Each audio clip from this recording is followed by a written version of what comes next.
अस्सलाम वालेकुम।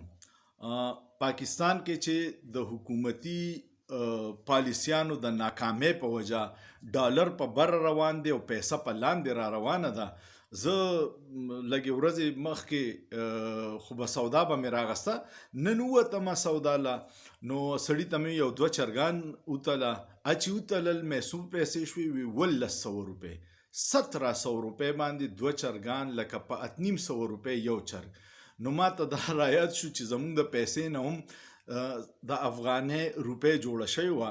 کله چې افغانستان جنګ و نو غریبانان زمونږ رونه افغانیان ډیر په مشکل حالات کې وو، اکانمي بالکل تباه شوه او افغانۍ روپۍ دومره را پریوتې وه چې 1,00,000 روپۍ په پیښور کې په 900 روپۍ ملاوېده.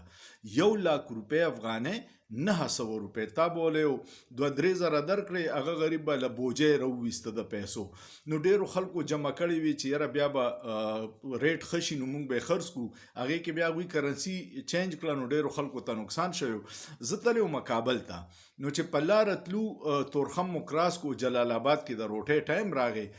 زه او یو ملګری را سره و، نو موږ هلته یو هوټل کې افغانۍ پلاو او کاوه وڅکله. چې روټۍ ختمه شوه، بل راغی، نو ما سړي ته څو پیسې شوې؟ نو هغه وی 75,000. نو एकदम زه حیران شوم، ما جوړ دا پاکستان دی، خو بیا راته رایاد شو چې دا خو افغانۍ دي، چې زره مو ورله ورکړو، څه 900 روپۍ جوړېدې، نو مو ورله ورکړې.